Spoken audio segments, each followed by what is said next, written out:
اعوذ باللہ من الشیطان الرجیم بسم اللہ الرحمن الرحیم یریدون ان یطفئوا نور اللہ بافواہہم، یہ چاہتے ہیں کہ اللہ کے نور کو بجھا دے اپنے منہ کی پھونکوں سے۔ وَيَأْبَى اللَّهُ إِلَّا أَن يُتِمَّ نُورَهُ وَلَوْ كَرِهَ الْكَافِرُونَ، اور اللہ کو ہرگز منظور نہیں ہے مگر یہ کہ وہ اپنے نور کا اتمام فرما کر رہے، چاہے یہ کافروں کو کتنا ہی ناگوار ہو۔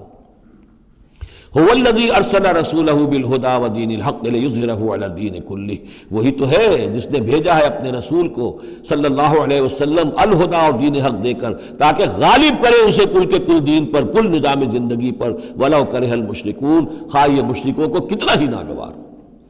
کیونکہ یہاں آ کر حضور کے مشن کے آخری درجے میں تکمیل ہو رہی ہے، تو یہاں کلیئرلی اب اس کو اننشیٹ کر دیا گیا۔ وہ جو میں نے عرض کیا تھا کہ ایک ہے رسالت کا بنیادی مقصد، تبشیر ہے، انذار ہے، تذکیر ہے، دعوت ہے، تبلیغ ہے، وما نرسل المرسلین الا مبشرین ومنذرین، وہ بنیادی مقصد بھی حضور کی بعثت کا ہے۔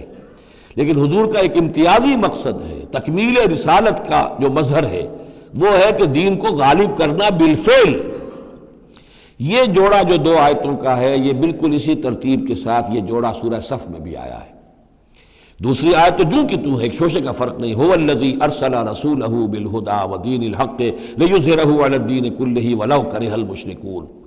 اس پر تو 24 صفحے کا میرا ایک مقالہ ہے جو لکھا ہوا ہے، جو میری کتاب ہے نبی اکرم صلی اللہ علیہ وسلم کا مقصد بعثت، صرف اس ایک آیت پر 24 صفحے کا مقالہ ہے۔ اور میں مطمئن ہوں، اللہ کا شکر ہے کہ اس آیت کا حق اللہ تعالیٰ نے میرے ذریعے سے پورا کروا دیا ہے۔ اس میں کسی اعتبار سے، اس لیے کہ لوگ اس میں سے اپنے لیے راستے نکالتے ہیں، چور دروازے، یا تو جی اللہ غالب کرنے والا ہے، کوئی انسان غالب کرنے والے تھوڑا ہی ہیں، اور یہ ہے اور وہ ہے، اس لیے کہ جو آدمی کام چور ہے چاہتا ہے کسی طریقے سے کوئی راہ فرار ہو، بھاگنے کا کوئی راستہ مل جائے، لیکن آپ اگر اس کو پڑھیں گے تو معلوم ہوگا کوئی راستہ فرار کا نہیں ہے۔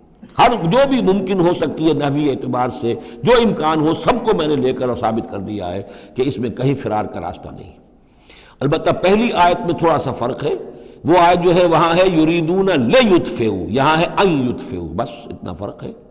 بافواہہم، یریدون لیطفئوا نور اللہ بافواہہم، یریدون ان یطفئوا نور اللہ بافواہہم۔ وہاں ہے واللہ متم نورہ ولو کرہ الکافرون، یہاں ہے ویابی اللہ الا ان یتم نورہ ولو کرہ الکافرون۔ یہ تو چاہتے ہیں کہ اپنے منہ کی پھونکوں سے، جس کو کہ پھر مولانا ظفر علی خان نے خوب اس کی تعبیر کی ہے، نور خدا ہے کفر کی حرکت پہ خندہ زن، پھونکوں سے یہ چراغ بجھایا نہ جائے گا۔ تو یہ جو چاہتے ہیں کہ اپنی منہ کی پھونکوں سے، اور اس میں ایک طرح کا طنز ہے، یہودی چونکہ سامنے آ کر مقابلہ نہیں کر رہے تھے تو یہ ایسے تھا کہ منہ کی پھونکوں سے بجھانا چاہ رہے ہیں، صرف سازشیں ہیں ان کی، اور جو بھی یہ کر رہے ہیں کبھی سامنے آ کر انہوں نے جنگ نہیں کی۔ یریدون ان یطفئوا نور اللہ بافواہہم واللہ متم ویابی اللہ الا ان یتم نورہ ولو کرہ الکافرون۔ هو الذی ارسل رسولہ بالہدی ودین الحق لیظہرہ علی الدین کلہ ولو کرہ المشرکون۔ صدق اللہ العظیم۔